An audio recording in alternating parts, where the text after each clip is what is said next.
Assalamualaikum warahmatullahi wabarakatuh. Saya bersama Biker Subuhan Pekanbaru Riau dalam kajian subuh Rabu Riyadhus Shalihin di setiap masjid musola di Jalan Kamboja, Rimbo Panjang. Bagi yang sudah bergabung istiqomah, bagi yang belum segera bergabung. Kiamat sudah dekat.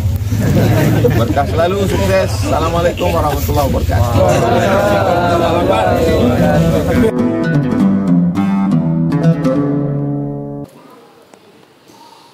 Bagaimana cara proses Nabi Ismail disembelih? Apakah sempat disembelih atau tidak? Wa tallahu lil jabin. Tallahu lil jabin.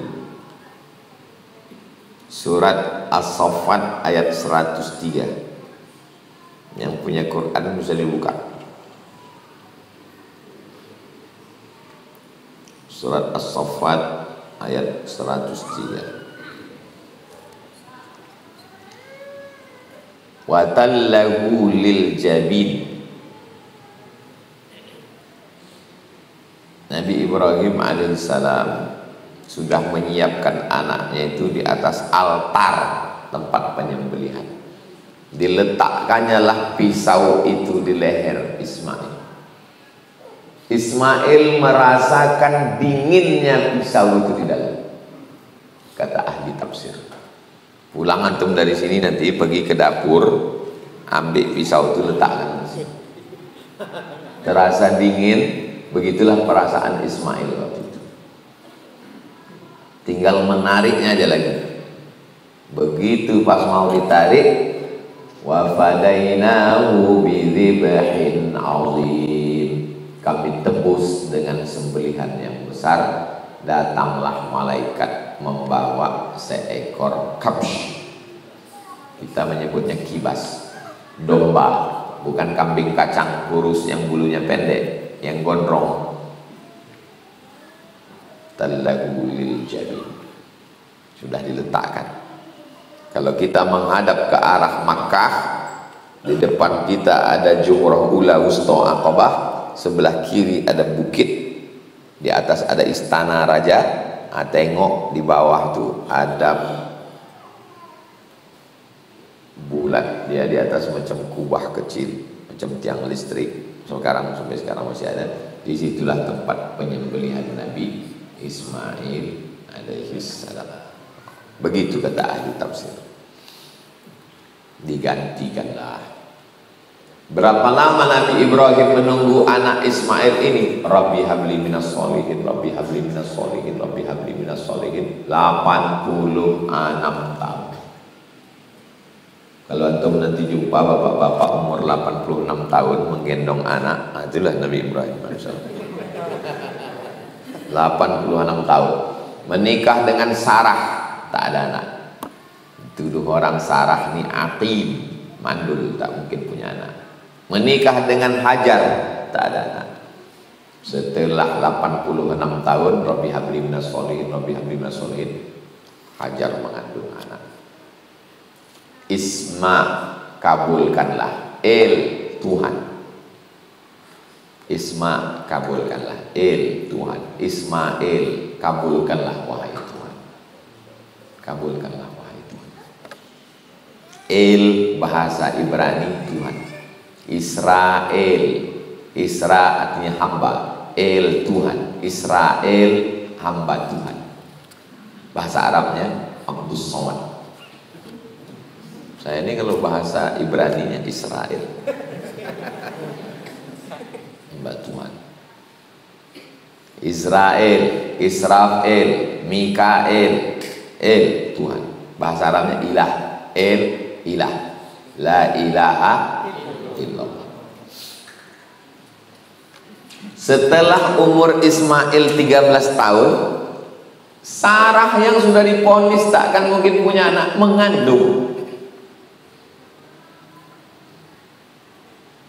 86 tambah 13 99. Waktu Ishak lahir, umur Nabi Ibrahim 99 tahun. Antum jumpa orang umur 99 tahun, putih, kumis, janggut semua, lahir anak.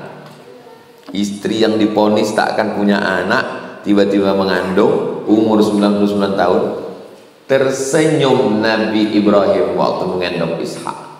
Bahasa Arabnya Yithak, bahasa Ibraninya Yitzhak. Yitzhak artinya senyum. Lucu dia menengok perbuatan Allah itu kepada dia. Kan lucu itu. Sudah diponis orang tak akan punya anak, sampai mati ke bini kau ni tak akan mengandung.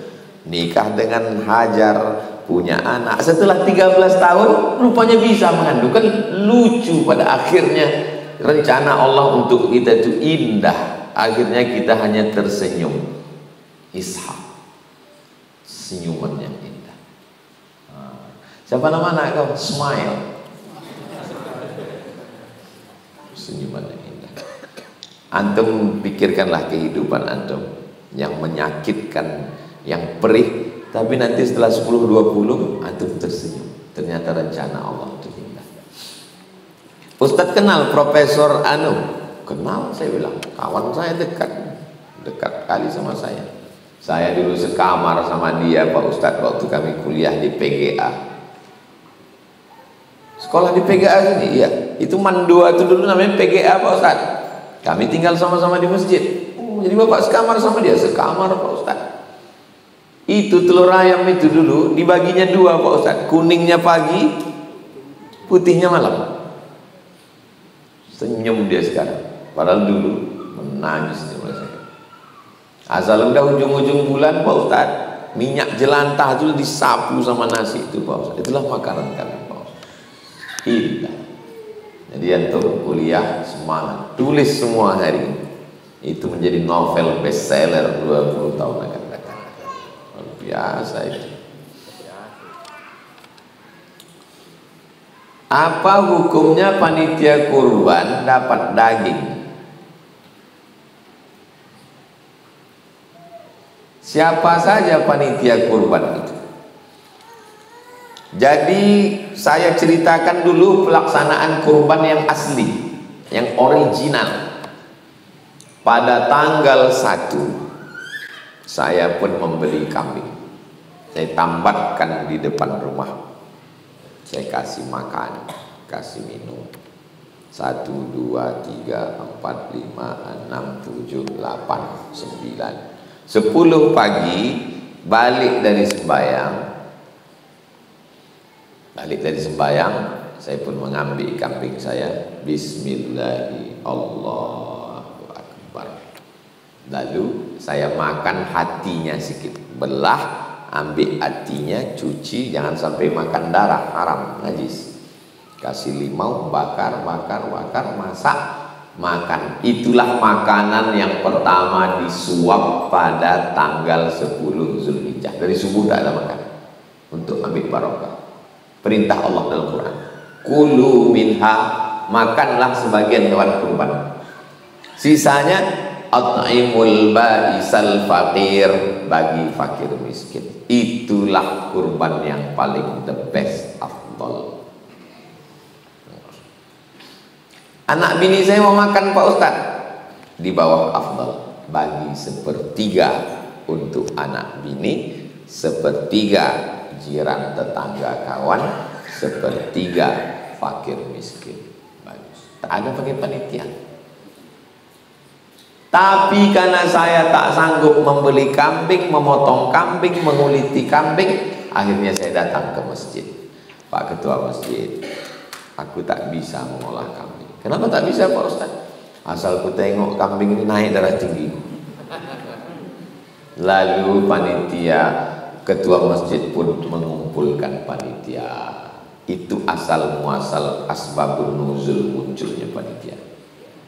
Kalau menjadi panitia, siap relawan, rela keluar keringat sebesar cendawan. Kalau tak sanggup, kalau berharap dapat balasan, jangan jadi panitia. Bagus tak usah adakan panitia, karena untungnya tak seberapa, haramnya saja yang dapat. Kalau tak siap mental, jangan. Karena makan haram. Kalau memang siap panitia, saya siap menyerahkan tenaga. Dapat tak dapat, maka ini saya lillahi ta'ala. Itu kalau mau jadi panitia. Jangan berharap dapat kepala, dapat ini. Nah. Lalu kemudian setelah musyawarah semua, bapak-bapak yang berkurban, ya, bagaimana kalau panitia ini kita kasih 2 plastik? 1 plastik sebagai peserta, 1 plastik sebagai pekerja, bukan upah, tapi sebagai hadiah.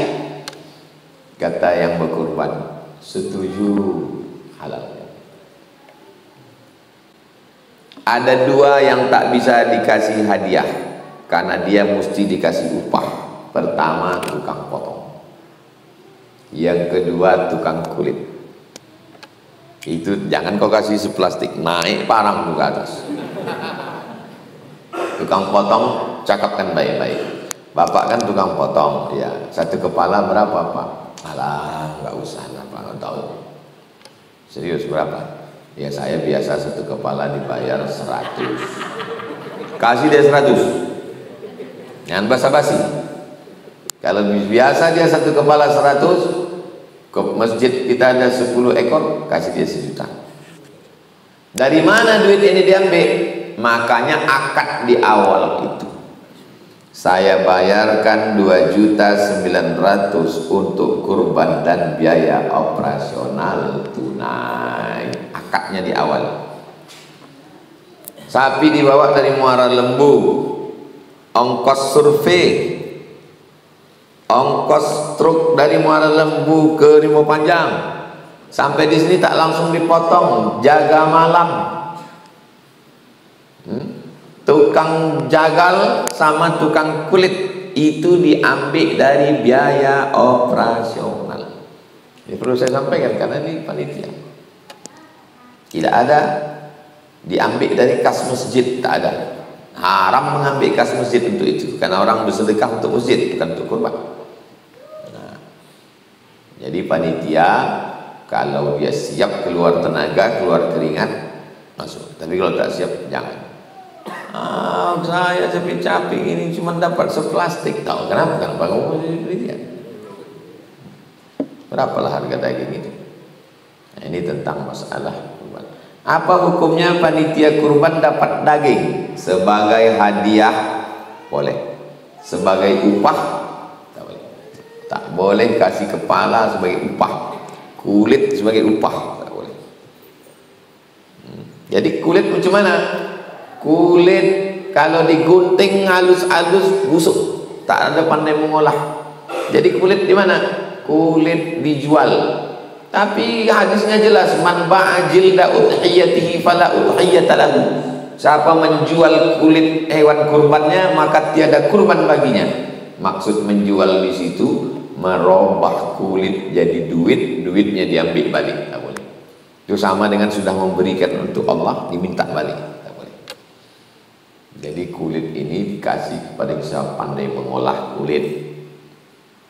Nampak iklan jange.com. Bisa kalian mengolah ini? Bisa. 1 lembar berapa kalian beli? 100. Kami punya 10 lembar, 1 juta. Dibagikan ke fakir miskin. Tidak panitia, tidak untuk upah, tidak untuk masjid. Dibagikan kepada fakir miskin. Masjid tak boleh mengambil. Tak ada jatah masjid hewan kurban.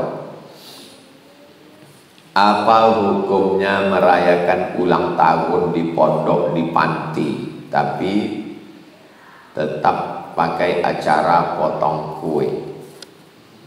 Kenapa engkau puasa hari Senin ya Rasulullah? Zaka yauma wulidtu. Hari Senin aku lahir. Hari Senin aku mengenang hari lahirku, aku beribadah kepada Allah. Ibadah yang paling afdal puasa. Itu dalil boleh meningkatkan kesyukuran pada hari kelahiran. Ini pertanyaannya mancing-mancing saya untuk ingat hari lahir saya nampaknya. Boleh menambah kesyukuran di hari kelahiran. Salamun alayya, keselamatan untukku. Yauma wulidtu, pada hari aku dilahirkan, kata Nabi Isa alaihissalam. Itu menunjukkan boleh mengenang hari kelahiran. Nampak Ustaz Somad ini mencela-mencela ini. Dulu dalam video yang lama Ustaz bilang tak boleh. Makanya dengarkan baik-baik. Bukan mengenangnya tak boleh, bukan bersedekahnya tak boleh. Yang tak boleh itu menghembus api. Karena itu perbuatan orang penyembah api, namanya Majusi dari Persia. Apinya api abadi. Di saat menghembus api itulah memanjatkan doa untuk setahun ke depan. Panjatkan doa, hembus api. Tidak boleh. Diundang anak yatim, fakir miskin, sedekah makan, bagus. Bersyukur pada Allah, muhasabah. Undang Ustaz ceramah, judulnya mati. Untuk ingat mati. Umur kita sudah banyak terpakai. Sudah dipakai 60, tinggal 3 tahun lagi. Apalagi yang ulang tahun yang ke-63. Ulang tahun 62. Menurut hitungan Masehi pula itu. Kalau hijrah udah lama mati sebetulnya. Apa yang dimaksud belajar tasawuf? Minta papan tuh.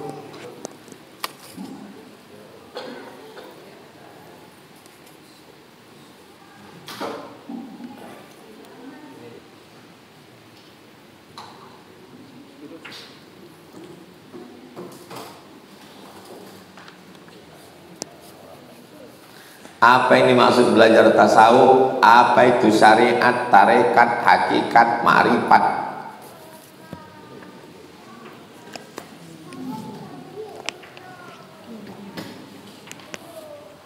Datanglah malaikat Jibril alaihissalam. Malaikat Jibril bertanya kepada Nabi Muhammad tentang akhbirni anil Islam, akhbirni anil iman. Apa iman itu ya Muhammad? Lalu Nabi pun menjawab, antu'mina billah wa malaikatihi wa kutubihi wa rusulihi wal yaumil akhir wa bil qadari. Lalu kemudian dia tanya lagi, akhbirni anil Islam. Kata Nabi, Islam itu antashhada alla ilaha illallah wa anna muhammadur rasulullah wa tuqimas shalah wa tu'tiyaz zakah wa tasuma ramadan wa tahujjal baita in istata'ta ilaihi sabila. Habis itu dia tanya lagi, akhbirni anil ihsan. Apa itu ihsan?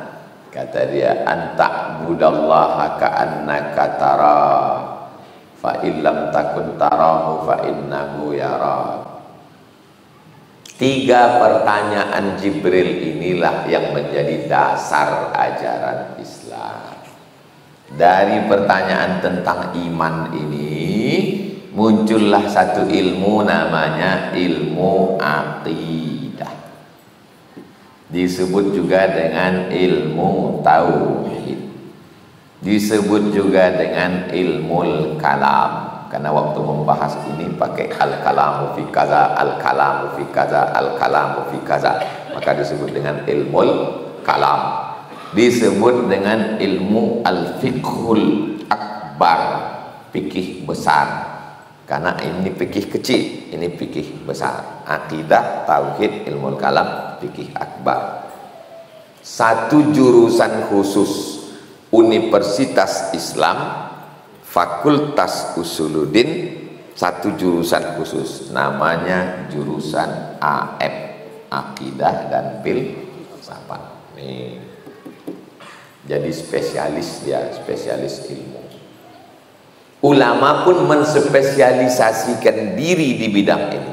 Nama ulamanya Imam Abul Hasan Al-Asy'ari. Maka disebut akidah ahli sunnah Asy'ari. Dah. Lalu kemudian pertanyaan yang kedua ini yang disebut dengan fikih. Fikih sholat, fikih zakat, fikih puasa, fikih haji, fikih jihad, fikih. Universitas Islam satu fakultas khusus namanya Fakultas Syariah yang mengkaji tentang fikih. Fikih terbagi lagi, ada namanya fikih ibadah, sholat, zakat, puasa, haji. Ada lagi namanya fikih muamalah, jual beli, gadai megadai, pinjam meminjam. Ada lagi namanya fikih faraid, bagi harta warisan. Ada lagi namanya fikih jihad, siapa yang mengkomandokan jihad, siapa yang layak jihad, siapa yang boleh dibunuh, siapa yang tak boleh dibunuh. Ada namanya fikih siyasah, inilah yang terkait dengan politik, ditulis Imam Al-Mawardi, namanya Al-Ahkam As-Sultaniyah. Satu fakultas khusus. Di fakultas itu ada jurusan, ada namanya jurusan Ahwal Syahsiyah, itulah yang khusus tentang masalah nikah. Ada namanya jurusan muamalah, itulah dia ekonomi syariah. Ada jurusan namanya JS Jinayah Siasah, itulah dia pidana perdata dan politik jelas. Saya Pak Ustadz mau buat pengajian tentang fikih. Imam-imamnya Imam Hanafi, Imam Maliki, Imam Syafi'i, Imam Hambali. Ustadz-ustadznya Dr. Mawardi Muhammad Saleh, S1, S2, S3 fikih. Ustadz Zul Ikromi, S1, S2, S3 fikih. Linier, S1, S2, S3 fikih. Kami mau ngaji akidah, Ustadz Nixon Hussein, Nur Hadi Hussein, sifat 20. Ustadz Al-Nobdinar, spesialis tentang akidah. Kalau Ustadz Doni semuanya, akidah bisa, fikih bisa, tapi khususnya dia untuk anak muda aja. Nah, sudah selesai, itu sudah selesai. Sekarang ihsan. Anta'budallaha ka'annaka tarah. Engkau menyembah Allah seakan-akan kau melihat Allah. Melihat itu namanya musyahadah. Melihat. Kalau kau tak bisa melihat Allah, rasakanlah kau dilihat Allah. Dilihat Allah itu namanya muraqabah. Ulama yang spesialis mengkaji masalah ini khusus, ini namanya ulama fikih, ini ulama kaidah. Karena ini namanya ulama tasawuf. Tasawuf diambil dari kata man safa qalbuhu lillah, suci hatinya karena Allah. Saya nggak mau pakai istilah-istilah tasawuf, Ustaz. Tasawuf itu istilah yang bid'ah. Jadi kau pakai apa? Pakai istilah tazkiyatun nafs. Tazkiyah artinya mensucikan nafs diri, mensucikan diri. Kalau sudah suci jadi tasawuf. Kan bohongan. Sama macam orang dikasih dia ikan. Ini ikan, saya nggak makan ikan Pak Ustaz. Bawa ke dapur, blender ikan itu pakai tepung. Habis itu goreng, kasih. Habis 3 mangkuk. Apa namanya? Empek-empek. Empek-empek itu ikan. Jangan ngaji-ngaji tasawuf. Terus kita ngaji apa? Tazkiyatun nafs. Proses tazkiyatun nafs itu 3. Pertama, tahalli. Tahalli, kosong. Apanya kosong? Kosongkan dari hasad, kosongkan dari dengki, kosongkan dari ujub, kosongkan dari sum'ah, kosongkan dari busuk hati, kosong. Setelah kosong baru isi tahalli.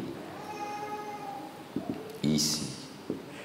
gelasnya bekas asbak rokok, kosongkan dulu. Setelah kosong, cuci bersih, baru isi air zam-zam. Namanya tahalli. Diisi dengan ridho, qanaah, tawakal, taubat, zikir, diisi. Setelah diisi, barulah tajalli. Tajalli artinya nampak. Setelah gelasnya bersih, diisi air zam-zam, tahalli, baru diminum.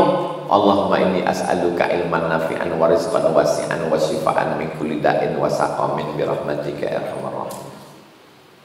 Nah, itu rasanya, itu namanya tajalli. Gimana kau rasakan tadi? Payau. Gimana kau rasakan tadi?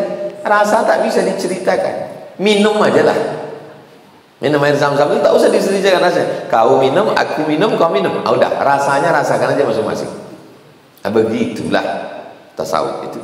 Yang bisa diceritakan itu cuman tafalli, tahalli. Yang ini bukan untuk diceritakan. Ini untuk dirasa. Rasa kita dengan Allah. Rasa kita dengan Allah itu tak bisa diceritakan. Cukup dirasakan. Belum. Rasakan kepada Allah Subhanahu wa taala. Dah. Saya Pak Ustadz malam tadi jam 1, jam 2 saya tengok bercahaya kamar saya itu. Sejak saya ikut zikir, nampak saya bini saya itu terang cahaya. Dia menghidupkan handphone kau. Diperiksanya handphone itu maka terang dia. Banyak orang sebenarnya mengada-ngada, baru berzikir 2 hari sudah nampak itu, nampak ini. Makanya sebelum zikir itu ilahi anta maksudi waridhoka matlubi, itu hakikat. Ada takbiratul ihramnya, ada fatihahnya, ada iftitahnya, ada ayatnya, ada tegaknya, ada rukuknya, ada sujudnya. Itu namanya syariat. Syariat.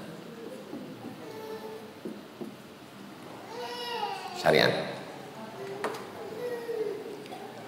Lalu kemudian di dalamnya itu ada ingat. Dalam sholat itu ada ingat. Dalam haji itu ada ingat. Labbaik Allahumma labbaik. Dalam zikir itu ada ingat.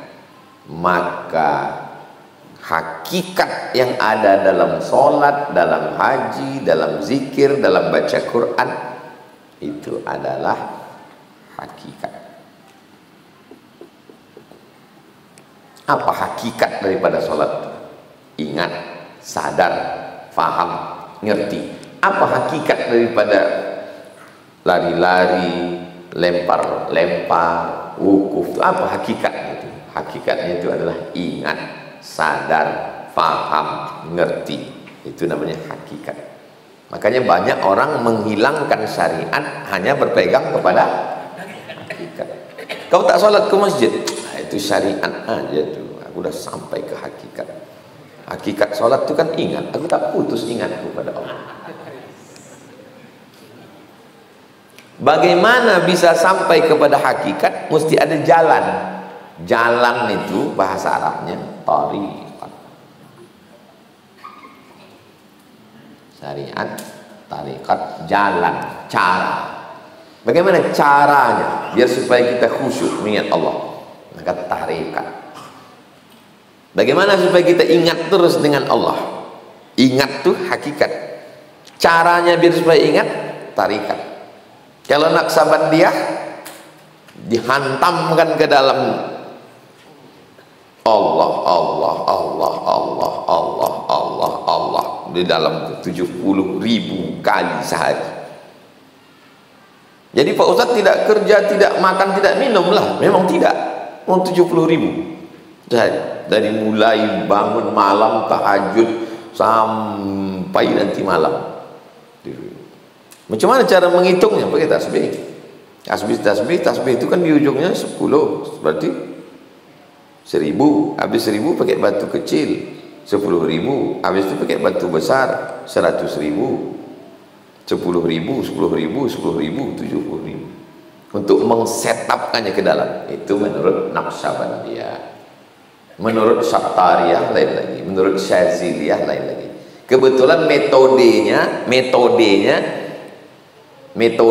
mengikut Imam Naqsyabandi, maka disebut dengan Tarekat Naqsyabandiyah. Kebetulan metodenya Imam Syazili, maka Tarekat Syaziliyah. Kebetulan metodenya dibuat Ustadz Somad, namanya Tarekat Somadiyah. Belum ada lagi. Dah, syariat, tarekat, hakikat. Puncaknya adalah mengenal. Kenal tuh bahasa Arabnya arafa, ya'rifu, ma'rifah. Kenal kau Ustadz Somad? Kenal. Cemana rupa Ustadz Somad itu? Antum berusaha untuk menceritakan pengenalan antum tentang Ustadz Somad. Ustadz Somad itu ku tengok putih. Rupanya dia baru menengok baliho.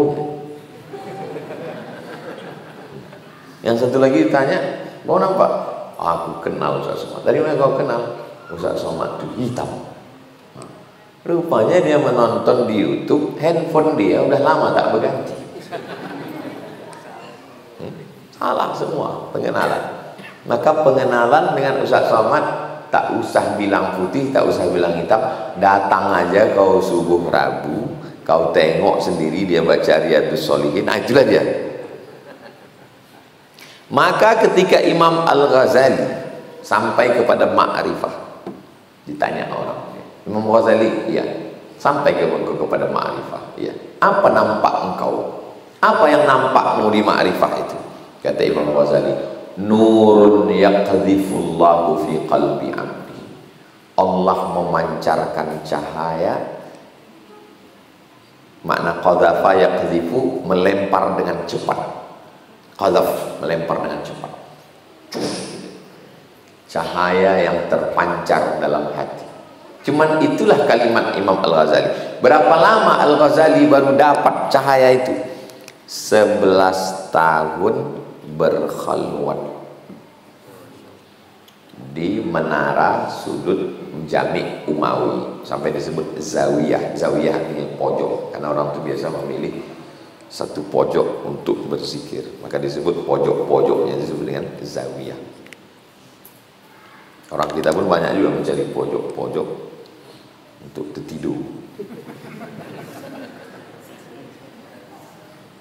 Ini dipelajari.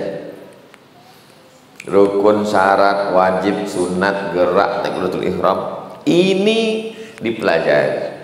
Ikut tarekat Syaziliyah, ikut tarekat Syattariyah, ikut tarekat Samaniyah, ada tekniknya. Ini dipahami.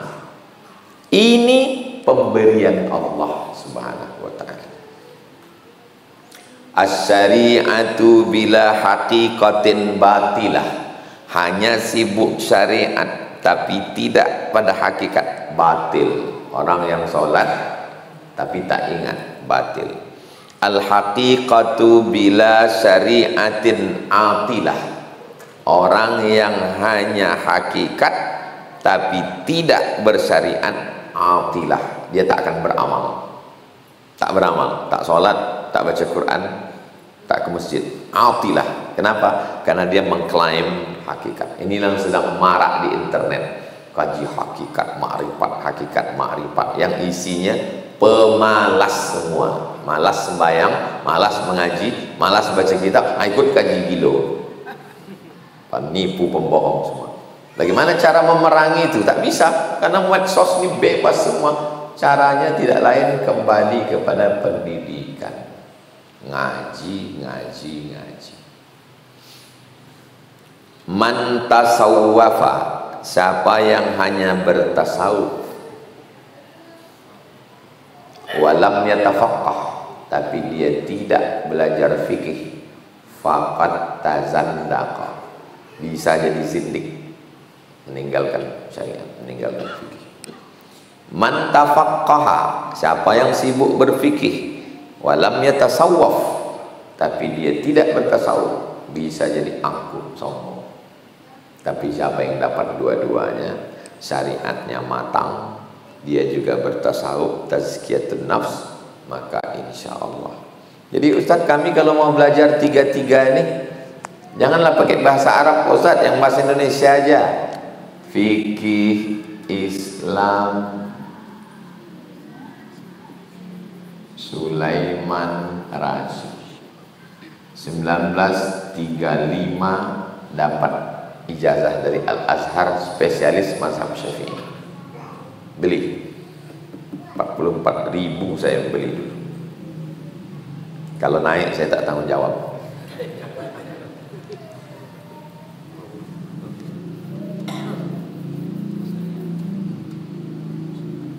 Fikih Islam Sulaiman Rasyid 1935. Fikih yang paling rendah. Nanti kalau udah bisa baca kitab sikit, Fathul Qorib Syarah Matan Takrib. Dah. Kalau akidah Pak Ustadz, sifat 50 akidah Ahlus Sunnah wal Jamaah, Kiai Haji Idrus Ramli. Kalau udah bisa bahasa Arab, Jala'ul Afham Syarah Aqidatil Awam, sifat 20.